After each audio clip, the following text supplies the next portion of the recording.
साई नारायण नारायण हरि हरि साई नारायण नारायण हरि हरि. വലിയൊരു തീർത്ഥാടന കേന്ദ്രമായി മാറിക്കഴിഞ്ഞ ഷിർദിയിലേക്ക് നടന്നും മറ്റും പോകുന്ന വിശ്വാസികൾ ധാരാളമാണ്. സ്ത്രീകളും കുട്ടികളും എല്ലാം അക്കൂട്ടത്തിലുണ്ട്. വെയിലും മഴയും ഒന്നും അവർക്കൊരു പ്രശ്നമല്ല.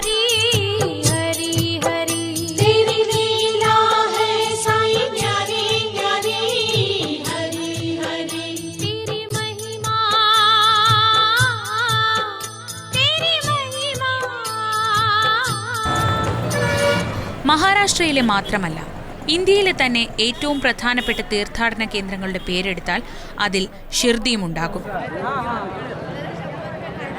അതിരാവിലെ തന്നെ ഇവിടെ തിരക്ക് തുടങ്ങുന്നു. ക്യാമറയ്ക്ക് അകത്തേക്ക് പ്രവേശനമില്ലാത്തതിനാൽ പുറത്തെ കാഴ്ചകളിൽ നിന്ന് തന്നെ ഷിർദിയോടുള്ള വിശ്വാസികളുടെ മമത പകർത്തിയെടുക്കാം.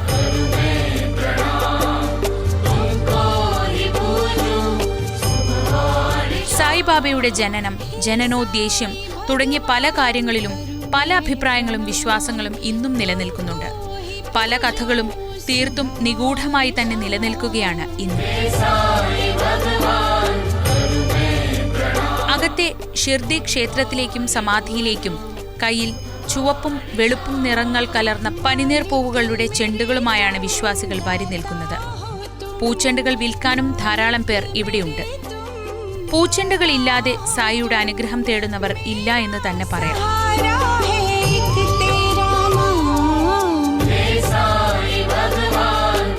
ഒറ്റയ്ക്കും കുടുംബമായും എത്തുന്നവരെ കൂടാതെ ഒരേ നിറത്തിലുള്ള വസ്ത്രം ധരിച്ച് കൂട്ടമായി എത്തുന്നവരെയും ഷിർദിയിൽ കാണാം.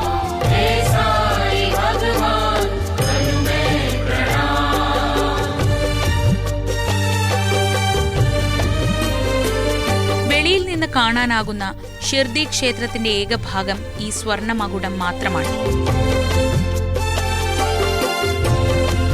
ഷിർദി സായിബാബയെ ഹൈന്ദവ സന്യാസിയായും മുസ്ലിം ഫക്കീറായും ഒരുപോലെ കരുതി പോരുന്നുണ്ട്. മതത്തിന്റെയും ജാതിയുടെയും പേരിലുള്ള വേർതിരിവുകളെ ശക്തമായി എതിർത്തിരുന്ന വ്യക്തിയായിരുന്നു അദ്ദേഹം.